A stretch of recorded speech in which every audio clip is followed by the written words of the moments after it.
Welcome back friends. So இது வந்து weekend நடந்த vlog தான். ஸோ சனிக்கிழமை ஆஸ் யூஸ்வல் எப்பயும் போல வேலைக்கு விட்டு வந்த உடனே நான் தூங்கிடுவேன், இல்லை ஜிம்மை ஒழட்டி விட்டுருவேன். இந்த வாரம் சனிக்கிழமை தான் எனக்கு ரொம்ப மன நிம்மதியாக இருந்துச்சு. என்னன்னா ஆஸ் யூஸ்வல் வந்து தூங்கிட்டு மதியம் 2 மணிக்கு எழுந்திரிச்சிட்டு எடிட்டிங்லாம் முடிச்சுட்டு ஜிம்மு கிளம்பியாச்சு. ஜிம்மு போயிட்டு வந்தோடனே கொஞ்சம் சாப்பாடு, ரச சாதமும் முட்டையும் பொரிச்சு சாப்பிட்டுட்டு மீன் எண்ணெயை சாப்பிட்டுட்டு வெளில கிளம்பிட்டேன். எதுக்குன்னு பார்த்தீங்கன்னா கொஞ்சம் டீஹைட்டடாக இருந்த மாதிரி இருந்துச்சு, உடம்பு ரொம்ப ரஃப்பாக இருந்த மாதிரி இருந்துச்சு. ஸோ அதனால போயிட்டு ஃப்ரூட் சாலட் சாப்பிடணும்னு சொல்லிட்டு ஃப்ரூட் சாலட் சாப்பிட வெளில போயிட்டேன்.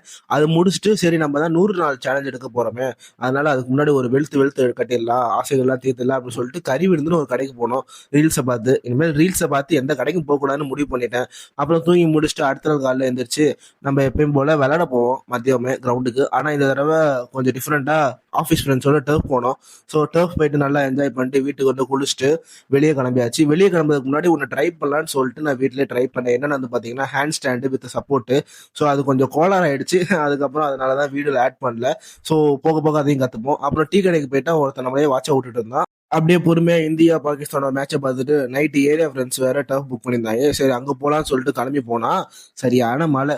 மழையிலேயே விளையாடலான்ட்டாங்க. ஆட போங்க இல்லாட்டி நம்மளால விளையாட முடியாதுன்னு சொல்லிட்டு லைட்டா நனைஞ்சாச்சு. இருந்தாலும் அப்புறம் மழையும் நின்றுச்சு. செம்ம என்ஜாய்மெண்ட். மழை தண்ணியில் அது வலிக்கு விழுந்துக்கிட்டு எல்லாரும் செம்ம ஒரு என்ஜாய்மெண்ட்டாக இருந்துச்சு. வீக்கெண்ட் வந்து நல்லா போச்சு நான் சொல்லுவேன். உங்க வீக்கெண்ட் எப்படி போச்சு அப்படிங்கிறத கீழே கமெண்ட் பண்ணுங்க. ஆரோக்கியமா இருங்க எல்லாரும். நாளைக்கு பார்ப்போம். பாய்.